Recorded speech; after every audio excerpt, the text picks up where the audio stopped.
My husband asked me to apologise to his best friend. So I did.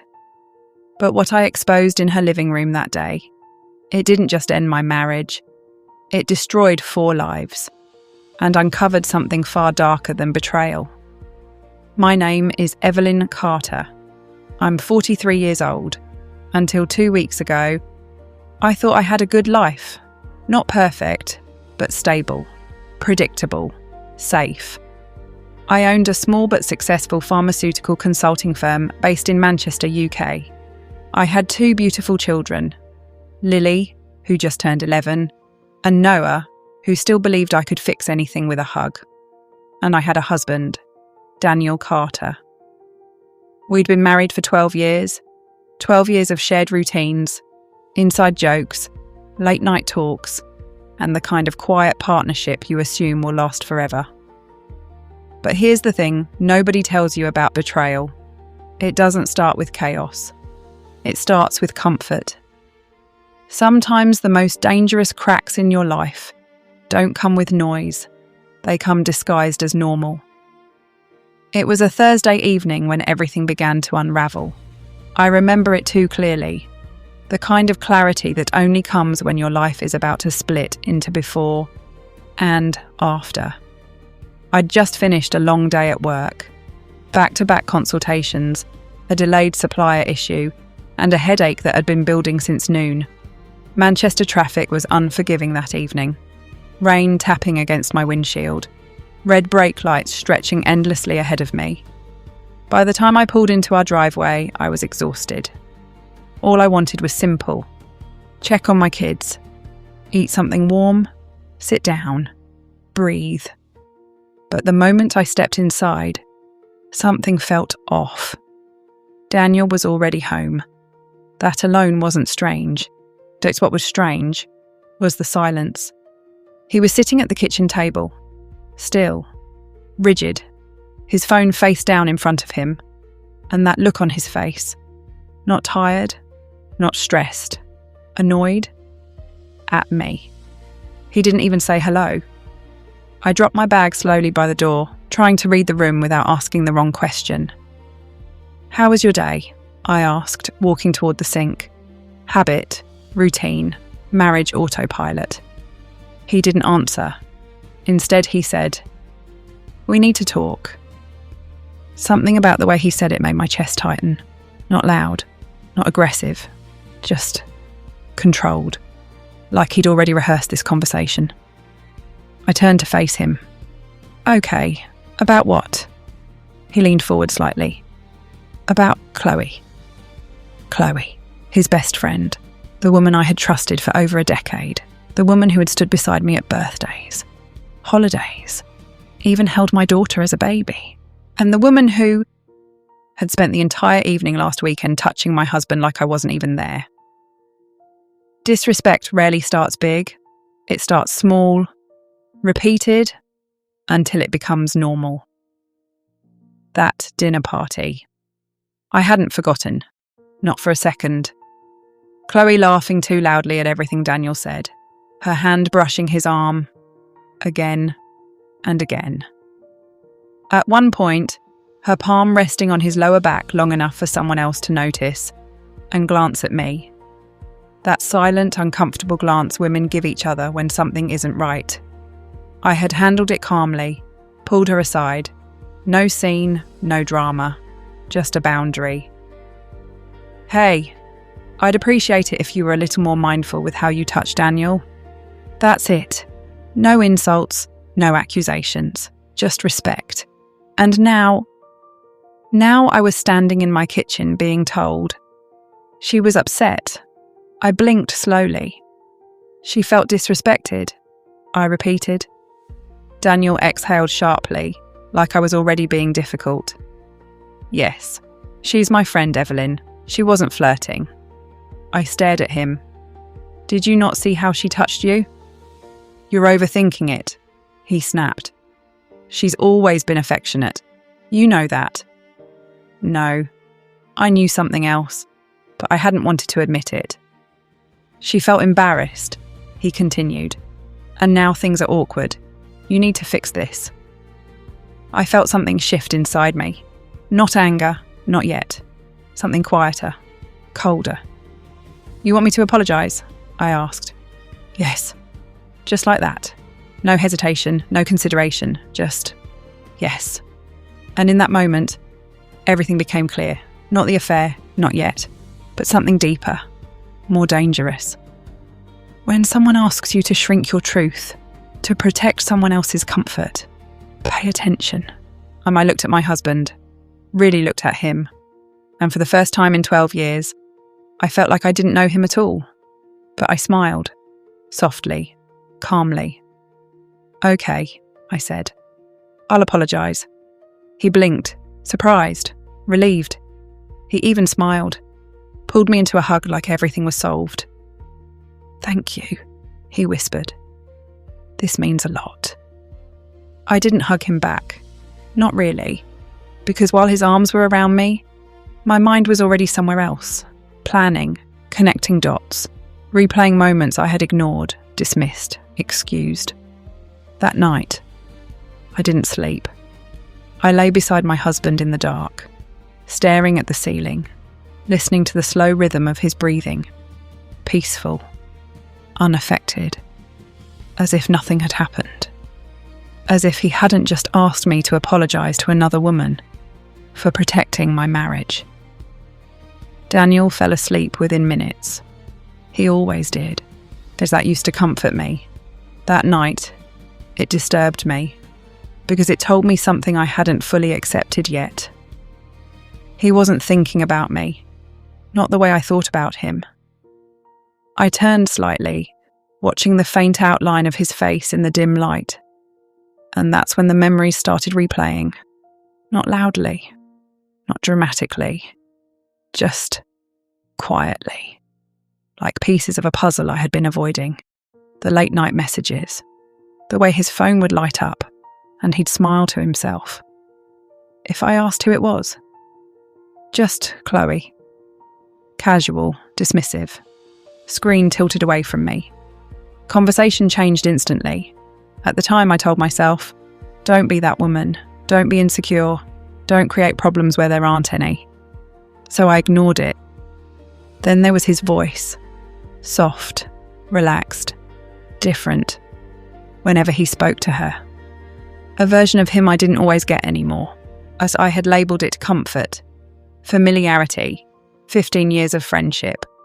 But lying there in the dark, I realised something uncomfortable. Comfort doesn't hide. If something feels off repeatedly, it's not your imagination. It's your intuition asking you to pay attention. I turned my head slowly toward his nightstand. His phone was right there, close enough to reach. For a moment, I hesitated, because I wasn't that kind of wife. I believed in trust, privacy, respect. But something inside me whispered, "You're not breaking trust. You're confirming truth." So I reached for it, carefully, quietly, my fingers steady, even though my heart wasn't. I typed in the passcode I had always known, and access denied. I froze, tried again, wrong. My stomach dropped. Daniel had changed his password and hadn't told me. That hurt more than I expected. Because secrets don't start with actions. They start with access being revoked. I sat there for a few seconds, thinking. Then I tried something else. A nickname. One I had heard Chloe use before. A name she said with a softness that now felt different in my memory. The phone unlocked. And just like that, my marriage ended. I opened his messages. Her name was right there, near the top. Chloe. The most recent message was from earlier that day. Her complaining about me. Him reassuring her. Telling her he'd handle it. Telling her I'd apologise. I kept scrolling. Slowly. Carefully. My breathing stayed steady. My face. Calm. But inside, something was breaking.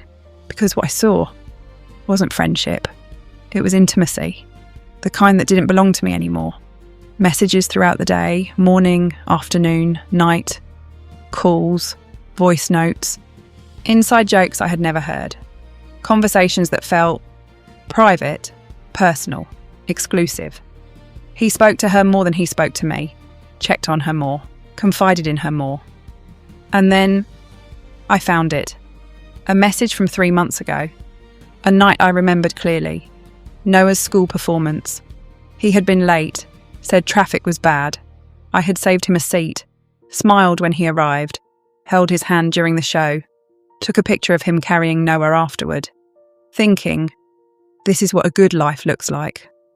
That same night, at 7:43 p.m, while I was sitting in that auditorium, he texted her, I wish I was with you instead. My hand tightened around the phone. I read it again. And again. Her reply came seconds later. A voice note. I pressed play. Soft laughter. Then, I miss you too. I can't wait to have you all to myself again. I stopped breathing. That was the moment. Not suspicion, not doubt, not insecurity, certainty. The truth rarely arrives loudly. It arrives in a single moment that changes how you see everything. But I didn't stop. I couldn't. I kept scrolling, deeper, further back, weeks, months. And what I found was a timeline, clear, consistent, undeniable. Not just emotional cheating, not just flirting, a full-blown affair, hotel bookings, photos, private meetups, dates that matched perfectly with times I was away, work trips, family visits, moments I trusted him alone. Every lie. Documented. My chest felt tight, but I didn't cry. Not yet. Instead, I started taking screenshots, methodically, silently, sending everything to my email. Because something had shifted inside me. I wasn't reacting anymore. I was preparing. Then I checked our bank account, and that's when it got worse. Transactions I didn't recognise. Hotel charges, gifts, expensive ones, paid from our joint account, our money, my work, my effort, funding his betrayal. I closed my eyes briefly, just for a second, but the worst part, it still wasn't over. I opened his email, scrolled, and then I saw it. A message from Chloe, 4 months ago. Subject line, we need to talk. I opened it, read the first line, and my entire body went cold. I'm pregnant. I sat there in the dark, completely still, because in that moment, it wasn't just betrayal anymore. It was something else, something heavier, deeper, more irreversible. I didn't scream, I didn't cry, I didn't even move. I just sat there, staring at that email. I'm pregnant. My mind didn't process it immediately. It just paused, and like everything inside me needed a second to catch up to reality. Pregnant by my husband, while I was living my life, cooking his meals, raising our children, building our future.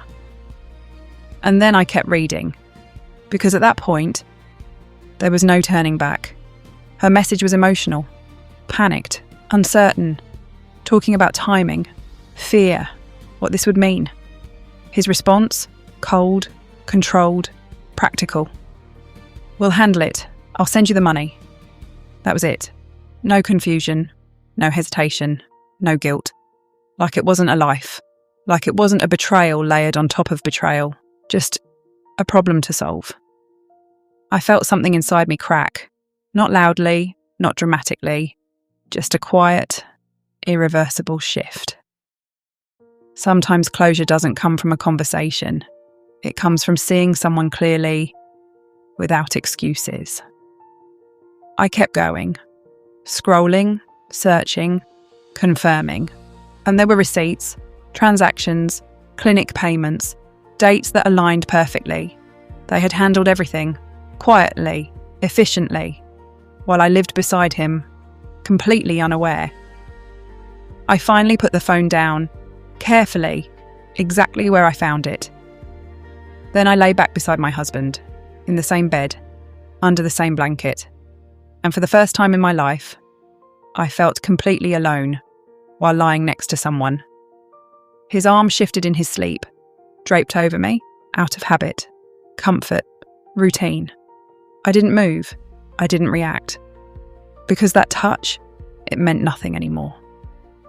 I stared at the ceiling until morning, not crying, not panicking, just thinking, connecting everything. Every moment I ignored, every sign I dismissed, every instinct I silenced, the late-night texts, the hidden screen, the changed password, the birthday he forgot. Mine.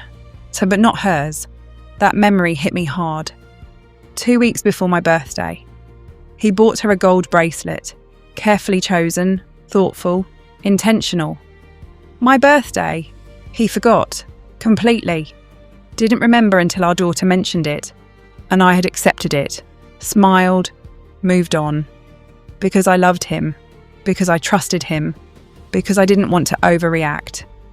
I let out a slow breath, still staring at the ceiling. When you keep excusing someone's behaviour, you teach them how to treat you. By 5 a.m, I had everything I needed.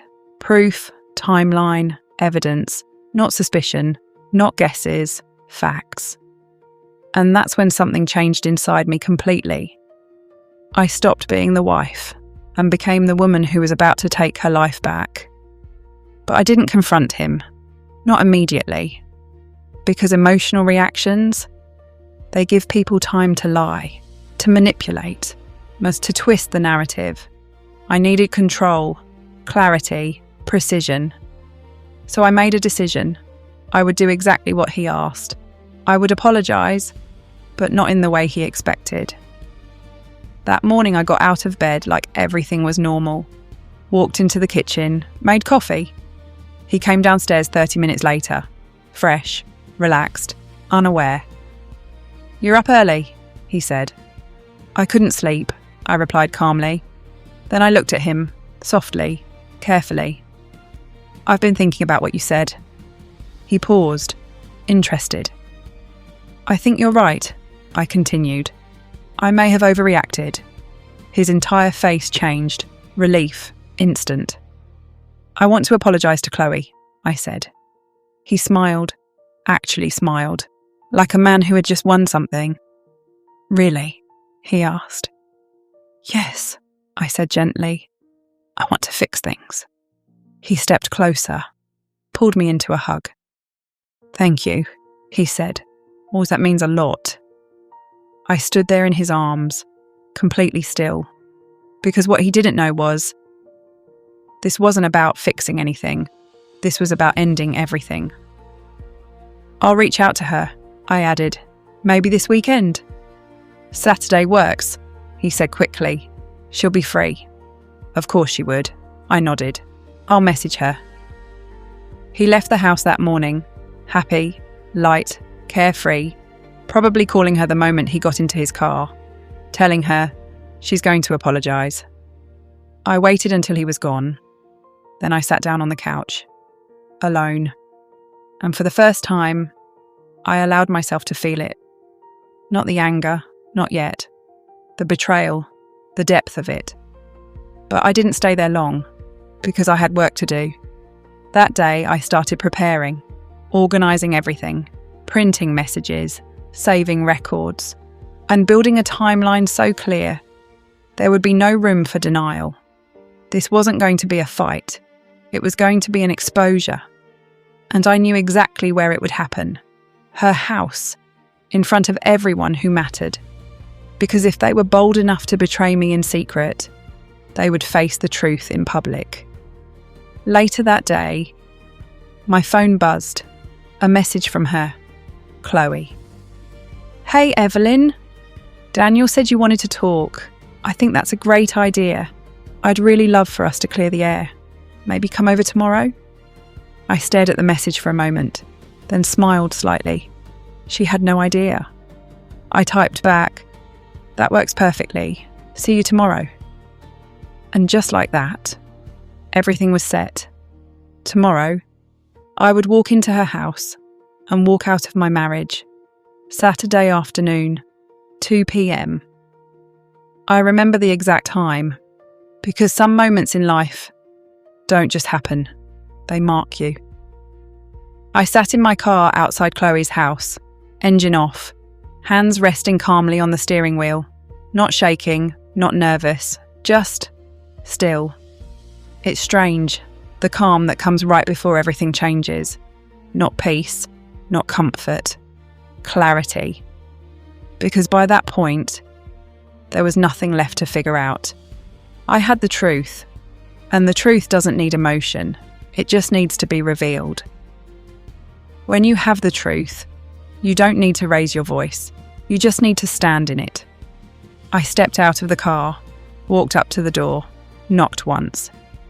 She opened it almost immediately, smiling, warm, familiar. "Evelyn," she said, like nothing had ever happened. "I'm so glad you came." I smiled back, calm, controlled. "Of course," I said. She stepped aside. "Come in." I walked into her house, and everything looked normal, too normal. Soft music playing, the scent of vanilla in the air, fresh flowers on the table, the kind of space that makes you feel comfortable, safe. But I wasn't here for comfort.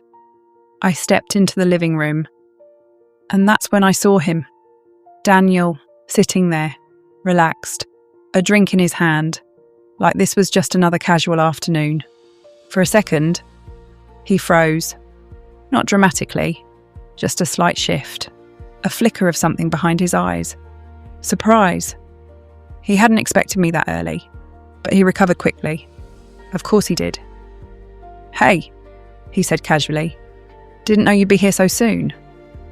I didn't answer him, because I wasn't there for him. Not yet. Then I noticed someone else. Her husband, James, sitting across from Daniel, smiling politely, completely unaware. "Evelyn, right?" he said warmly. "Geez, it's been a while." I smiled. "It has. Good to see you." And for a split second, I felt something unexpected. Pity, because he had no idea that his entire life was about to collapse in the next few minutes. Chloe gestured toward the sofa. "Please sit." I sat down slowly, placed my bag neatly on my lap. Daniel leaned back, relaxed again. He thought this was going to be simple, a quick apology, a polite conversation, everything returning to normal. He had no idea. This was the end. Chloe leaned forward slightly, hands clasped, that same soft expression on her face. "Evelyn, I just want to say, I really appreciate you coming. It means a lot. I value our friendship and I..." "Chloe," I interrupted her. She stopped. The room shifted, subtly, but noticeably. "I didn't come here to apologise," I said. Silence, not loud, not dramatic, just heavy. Daniel straightened slightly. James glanced between us, confusion beginning to form. I reached into my bag, slowly, deliberately, and pulled out the folder, placed it on the table. "I came here," I continued calmly, "to have a conversation with you and your husband." Chloe's smile froze, just slightly. Daniel shifted in his seat. "Evelyn," he started. I raised my hand. "Don't." And something in my voice made him stop. I turned back to Chloe, looked her directly in the eyes. "You and Daniel have been having an affair for the past 2 years." The air in the room changed instantly. James blinked, slowly. "What?" he said. Chloe shook her head quickly. "No, that's not..." "Evelyn, I don't know what you think you..." "I don't think," I said calmly. "I know." I opened the folder, pulled out the printed messages. I have everything. I placed the papers on the table. Messages, dates, hotel bookings, photos, bank transactions. James leaned forward, picked up the papers. His expression didn't change immediately. That was the worst part, because real shock. Doesn't look like shouting. It looks like silence. Slow understanding, piece by piece. Chloe's breathing changed, shallow, uneven. Daniel was staring at the floor, not speaking, not denying, just quiet. I also have, I continued, the message where you told him you were pregnant. The room went completely still. And the proof that he paid for you to terminate it. James dropped the papers.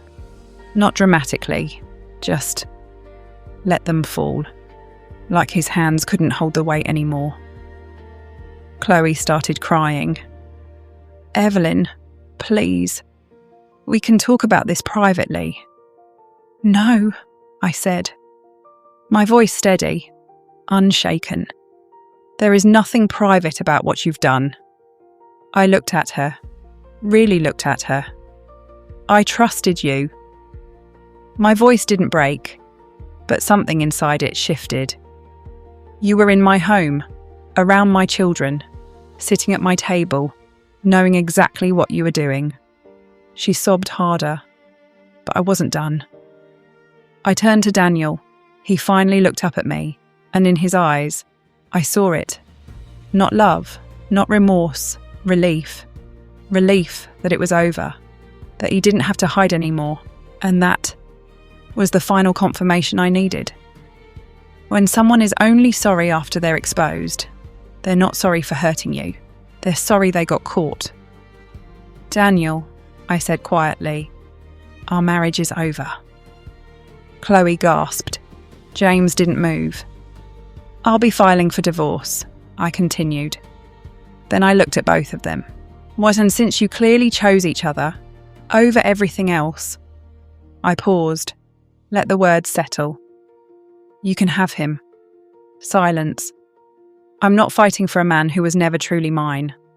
Chloe stared at me, shocked, broken, but I wasn't finished. Everything you've done, I added, is documented. I picked up my folder.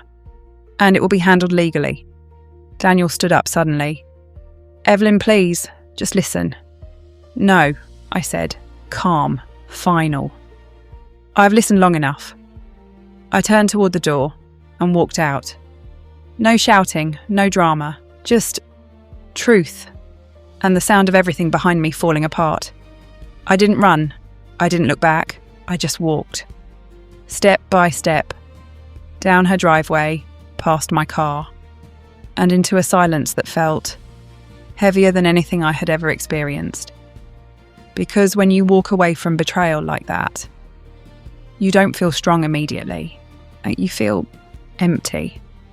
I sat in my car for a few minutes, hands resting on the steering wheel, eyes fixed straight ahead, not crying, not shaking, just breathing, trying to process the fact that 12 years of my life had just ended in under 10 minutes. Walking away doesn't always feel powerful in the moment. Sometimes it just feels necessary. My phone buzzed. Daniel, of course. I didn't answer. It buzzed again and again. Then messages started coming in. Evelyn, please pick up. We need to talk. This isn't what it looks like. I let out a quiet breath. Not what it looks like.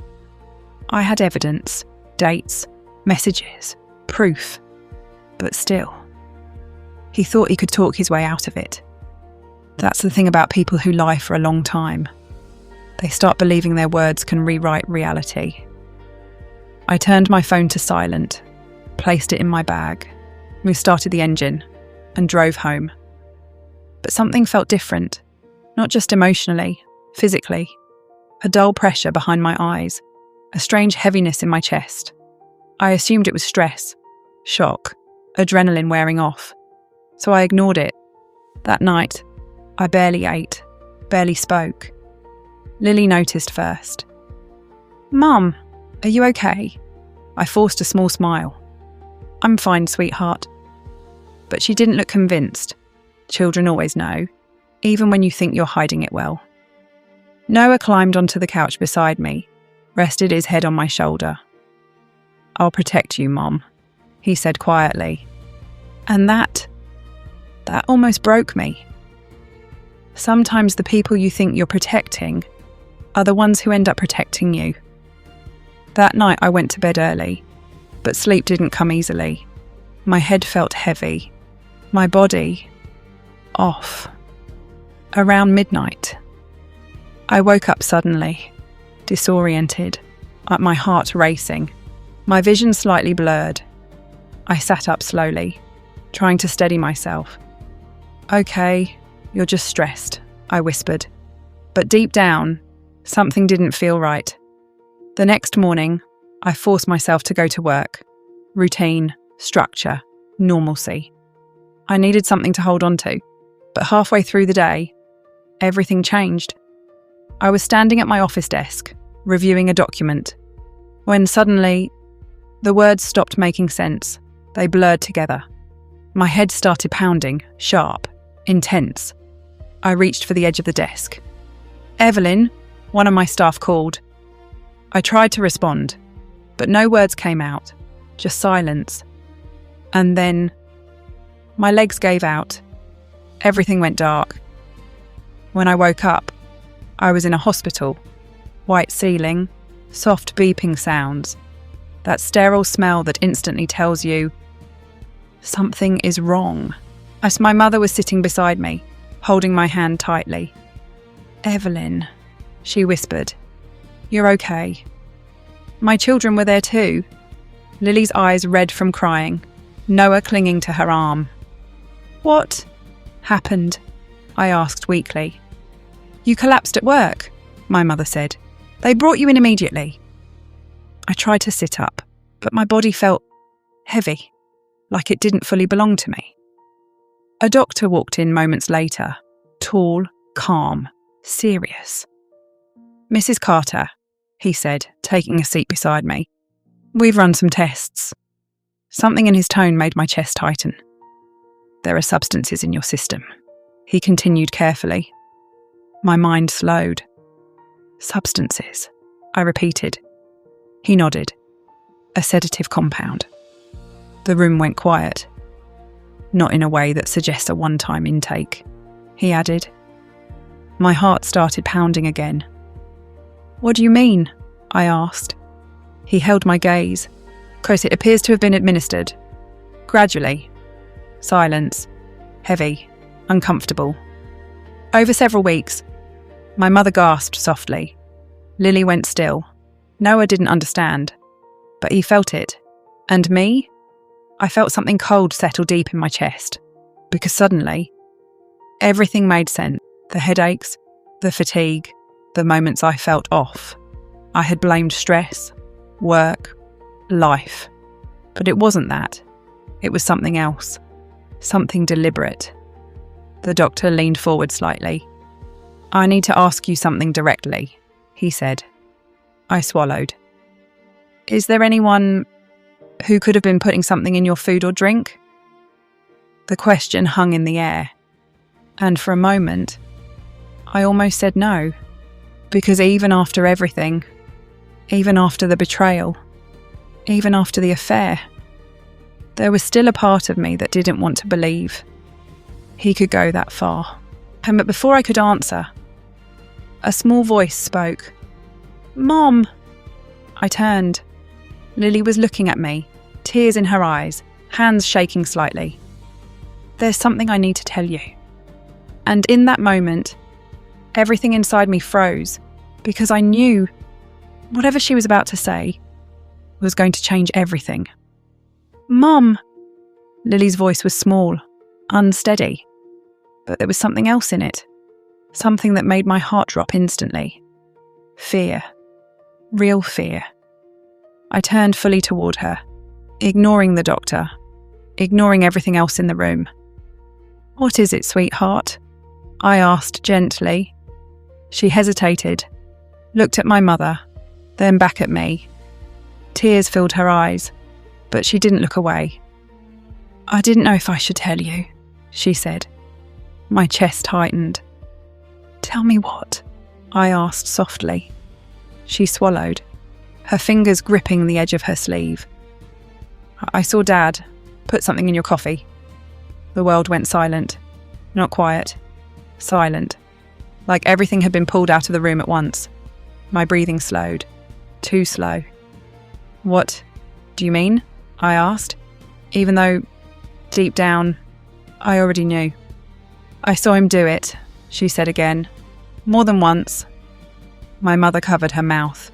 Noah looked confused, but he moved closer to me instinctively. "I asked him what it was," Lily continued, her voice trembling now. "He said it was sugar, that he just wanted to make your coffee nicer." A tear slipped down her cheek. "But it didn't look like sugar." I closed my eyes for a second. Just 1 second. Because everything inside me was starting to collapse. "When did you first see this?" I asked carefully. "About 6 weeks ago," she whispered. 6 weeks. 6 weeks of headaches, fatigue, confusion. 6 weeks of slowly losing control of my own body, without knowing why. "I thought maybe it was nothing at first," she continued. "But then I saw him do it again, when he thought I wasn't there." My hands tightened around the hospital sheet. "And I got scared." Her voice broke. "I didn't know what to do." I reached for her hand immediately. "You did nothing wrong," I said firmly. She shook her head quickly. "There's more." My heart dropped again. "More?" She reached into her bag, pulled out her phone. "I recorded it," she said quietly. The room froze. My mother stared at her. The doctor leaned forward slightly. "You recorded it?" I asked. She nodded. "I didn't know if you would believe me," she said. "So I just wanted proof." My chest tightened painfully. Because in that moment, I realised something that hit me harder than everything else combined. My child had been carrying this alone for weeks. Sometimes the strongest people in your life are the ones quietly carrying burdens you never saw. "Show me," I said gently. Her hands were shaking as she unlocked her phone. She opened the video, pressed play. The camera angle was slightly tilted, shot from the hallway, but the kitchen was visible, and there he was, Daniel, standing at the counter, calm, relaxed, like every other morning. He reached up, opened the cabinet, and pulled out a small dark bottle. Not sugar, not anything normal, something deliberate. He unscrewed the cap, poured a small amount into the coffee, stirred it, carefully, then placed everything back exactly where it was, like someone who had done it many times before. And then he picked up the cup and called my name, the same way he always did. Soft, familiar. "Evelyn, your coffee's ready." The video ended, and I realised something in that moment. Something that changed everything. This wasn't impulsive. This wasn't emotional. This was calculated, repeated, planned. But Lily wasn't done. "There's another one," she said quietly. She scrolled, opened a second recording. "This one was by accident," she added. "I left my phone on the table, and it kept recording." She pressed play. At first, it was just background noise, dishes, movement, silence. Then, his voice. Daniel. Low, calm, controlled. He was on the phone. "With Chloe," Lily whispered. My heart stopped.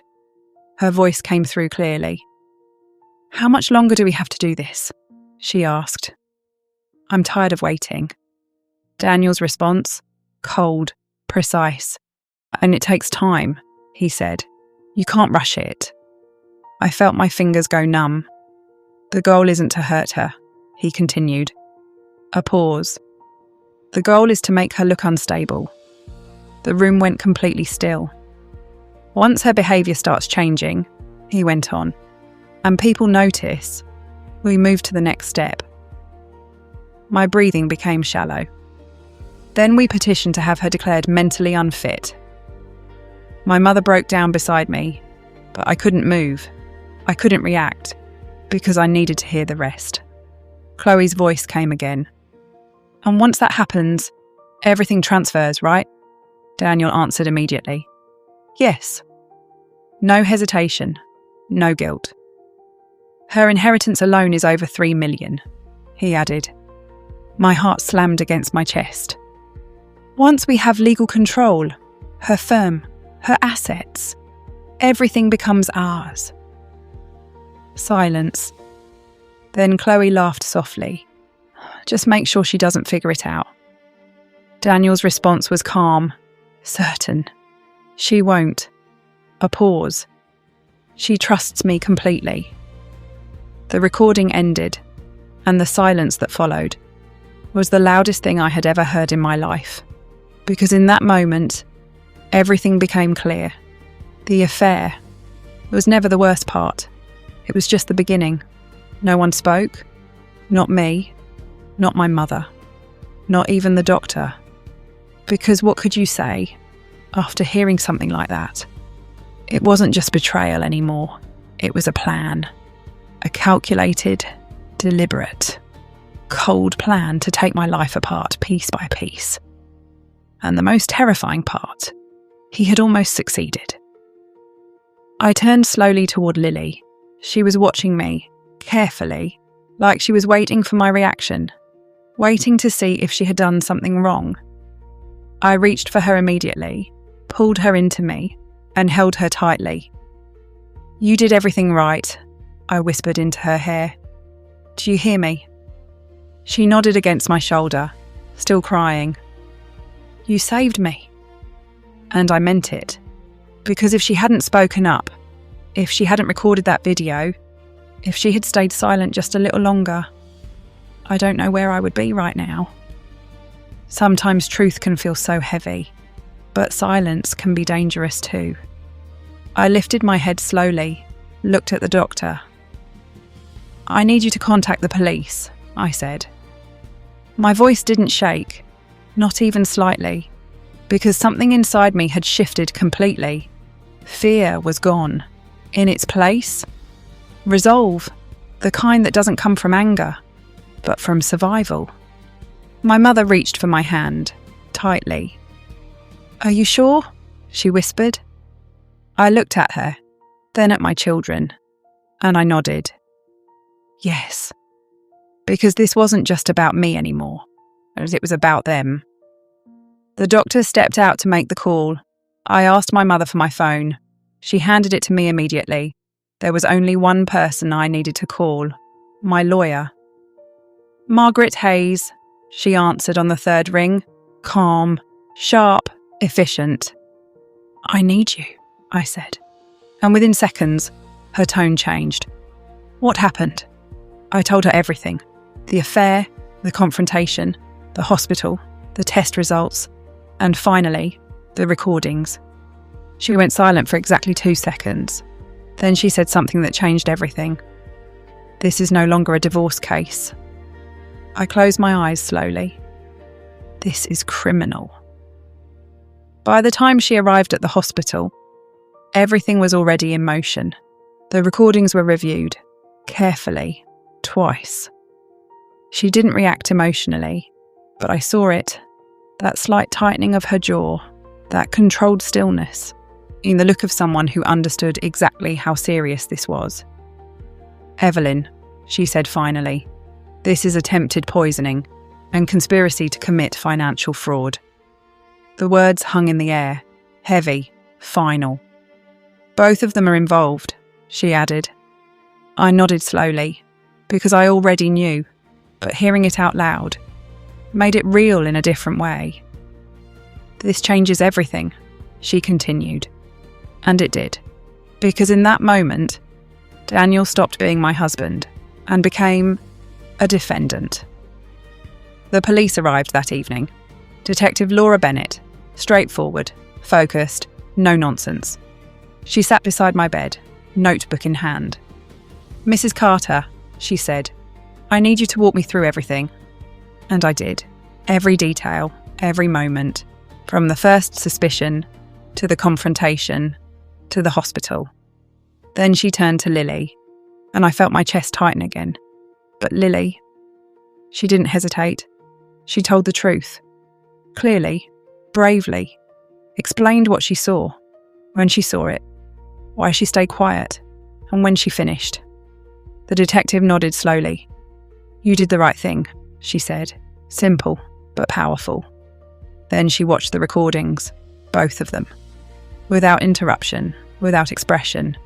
But when it ended, she leaned back slightly, and I saw it again, that same reaction. Controlled, but undeniable. "This is strong evidence," she said.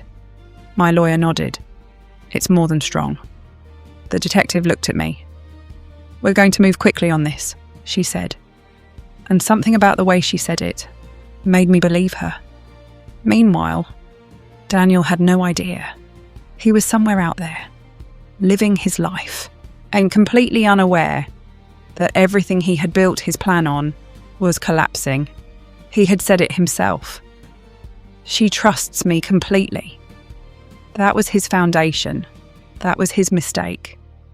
Because the biggest plans often fail, because they're built on underestimating the wrong person. Because what he didn't account for was that someone else trusted me more. My daughter. And that was enough to bring everything down. I stayed in the hospital that night. My mother took Noah home, but Lily refused to leave. She curled up in the chair beside me, still holding my hand, and as I lay there, staring at the ceiling, I replayed everything. 6 weeks. 6 weeks of being slowly poisoned. 6 weeks of trusting the man who was trying to destroy me. 6 weeks of living inside a lie I didn't even know existed. But now the truth was out. And once truth is exposed, it doesn't go back into hiding.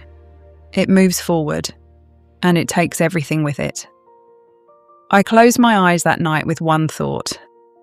By the time Daniel realizes what's happening, it will already be too late. I was discharged 2 days later, not fully recovered, not completely steady, but stable enough to leave. The doctor gave strict instructions, medication, rest, follow-ups, but none of that stayed with me, because my mind was somewhere else, on what was coming next. My mother didn't take me home. She took me to her house instead, a place that felt safe, away from him, away from the kitchen, where something as simple as coffee had almost cost me everything. I didn't step back into my home, not once, not while Daniel was still in it, because some spaces, once broken, don't feel the same again.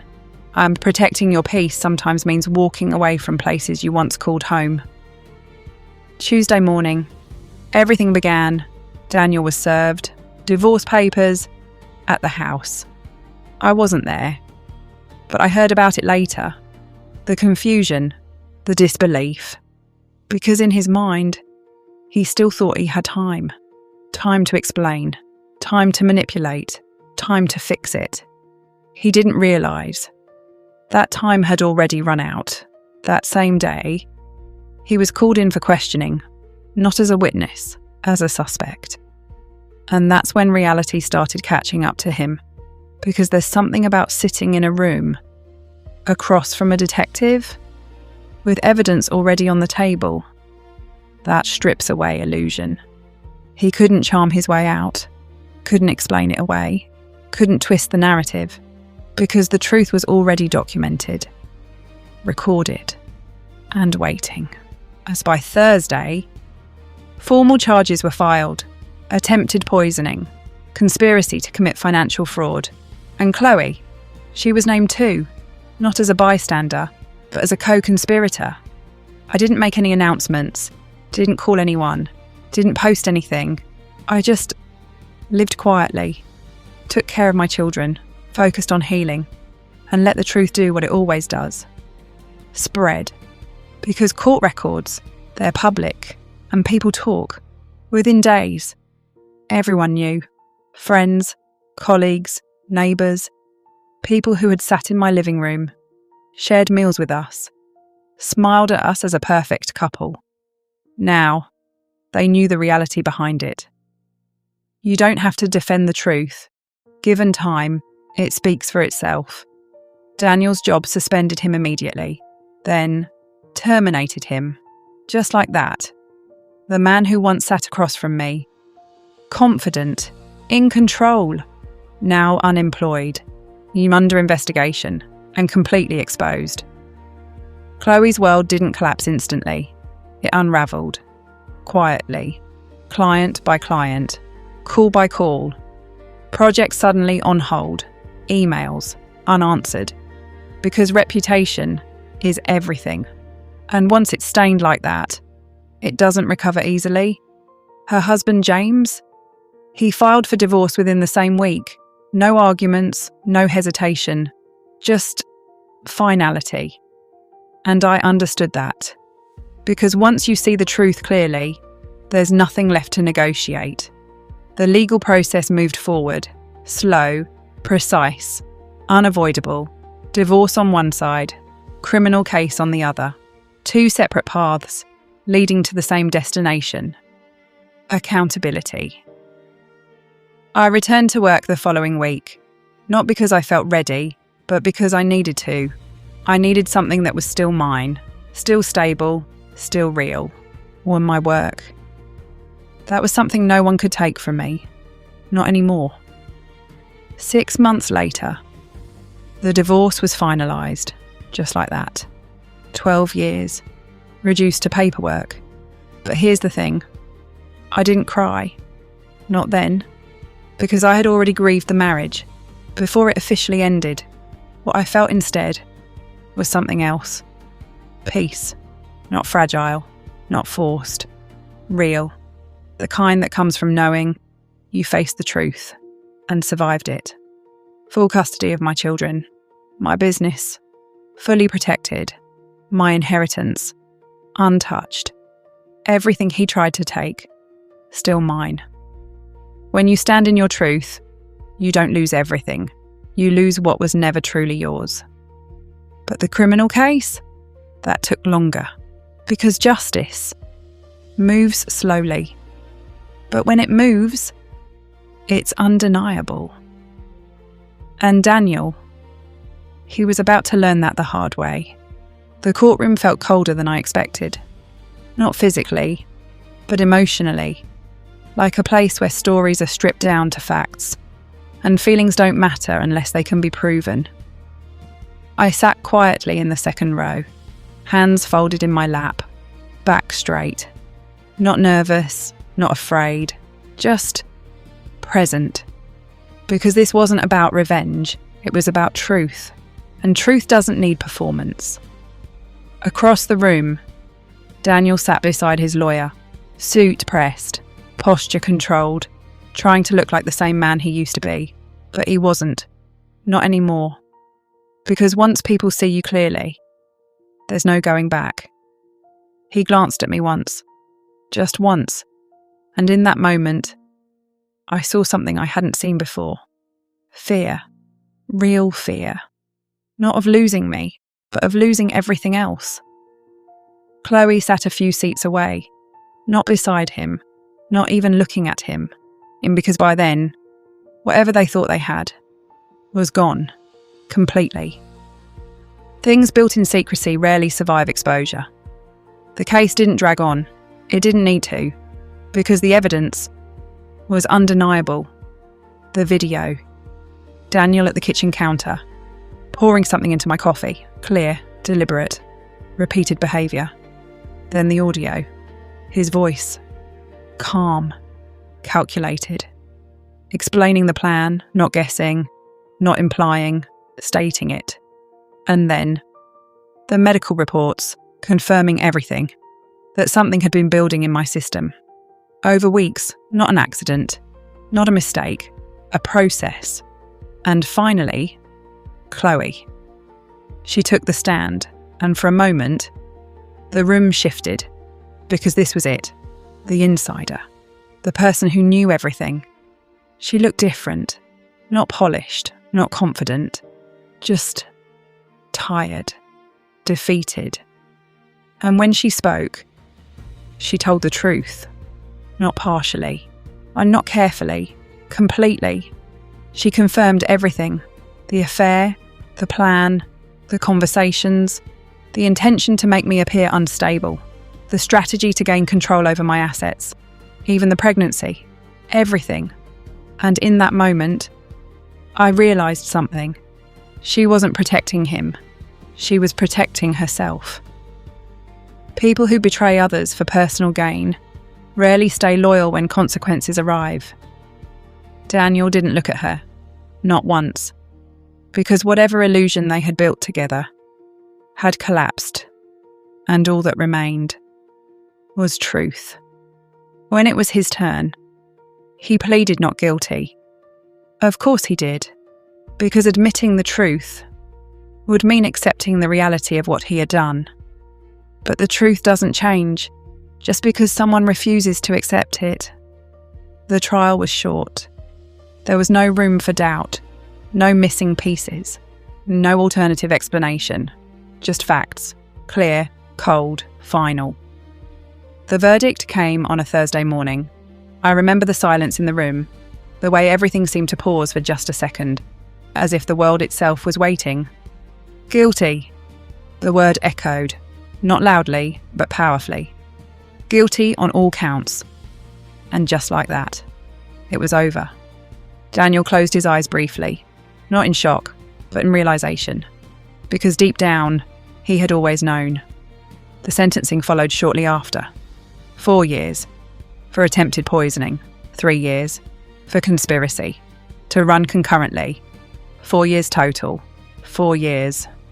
For trying to take everything from me. Chloe, she avoided prison. A plea deal. 2 years probation. Community service. Fines. She walked out of that courtroom free, but not unchanged. Because freedom doesn't erase consequences. Her husband divorced her. Her business collapsed. Her reputation gone.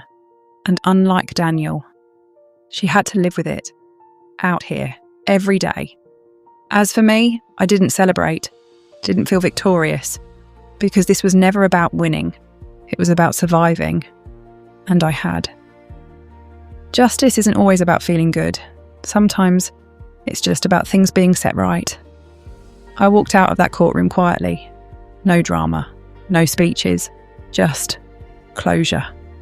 The kind that doesn't come from words, but from truth being fully seen. And as I stepped outside, into the open air, I took a deep breath. For the first time in a long time, it felt different.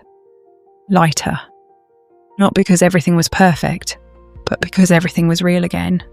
3 months after the trial, life didn't magically become perfect. There was no sudden transformation, and no cinematic moment where everything just clicked. Healing doesn't work like that. It's quieter, slower, and sometimes it's uncomfortable, but it's real. The house felt different, not empty, just mine, completely. No tension in the air, no unspoken questions, no silent doubts, just peace, the kind you don't notice immediately, because you've spent so long without it. I stood in the kitchen one morning, holding my coffee, and for a moment, I just stared at it. Not in fear, not anymore, just awareness, because something so small had once been used to control me. And now, it was just coffee again. Healing isn't about forgetting what happened. It's about no longer being controlled by it. The children adjusted differently. Noah, he moved on quickly, in the way children sometimes do, and one moment asking serious questions, the next moment running outside, playing football like nothing had changed. And I let him. Because that was his way of healing. Lily was different. She stayed close to me, more observant, more protective, like she'd grown up a little too fast. One evening, she asked me something that stayed with me. "Mum, are you mad at me for not telling you sooner?" I turned to her immediately, put everything down. Mad, I said softly. She nodded. I should have said something earlier. I walked over to her, knelt in front of her. Lily, I said gently, what you did took more courage than most adults have. Her eyes filled with tears. You protected me, I continued, in a way I will never forget. She wrapped her arms around me, held on tightly, and in that moment, I realised something important. And I didn't just survive this, we did, together. Strength isn't always about standing alone. Sometimes it's about who stands with you. A few months later, I received a message from Daniel. 3 paragraphs. Apologies, regret, explanations. The kind of message someone writes when they finally understand what they've done, or at least understand what they've lost. I read it once, then deleted it, not out of anger, but clarity. Because forgiveness, that's personal. But access, that's a choice. And some doors, once closed, stay closed. Forgiveness doesn't mean allowing someone back into your life. It means freeing yourself from what they did. Work became my anchor, not as an escape, but as something steady, something I built, something no one could take from me. Months later, a journalist reached out. She was writing about financial abuse in relationships, and she had heard about my case. She asked if I would share my story, not anonymously, publicly, with my name attached. I thought about it for 3 days, because putting your story out there means being seen, fully. But then I thought about something else. How close I came to losing everything, and how many people might be ignoring the same signs I once ignored. So I said yes. The article went live on a Thursday. By Friday, my phone was full. Messages from women, some who had been through similar things, some who were going through it right now, some who just needed to know. They weren't imagining things. And in that moment, I understood something deeper. My story wasn't just about me. It was a warning, a reminder, a voice for people who hadn't found theirs yet. Today, if you asked me how I feel, I wouldn't say happy, because happiness is temporary. I would say I feel free from lies, free from doubt, free from living in a version of reality that wasn't true. And that kind of freedom, you don't take it for granted. Ever. If there's one thing I want you to take from my story, it's this. Trust yourself. Not sometimes. Not when it's convenient. Always. Because the moment you start questioning your instincts is the moment you start losing yourself. And no relationship, no matter how long it's lasted, is worth that. I lost a marriage, but I found something far more valuable. Myself.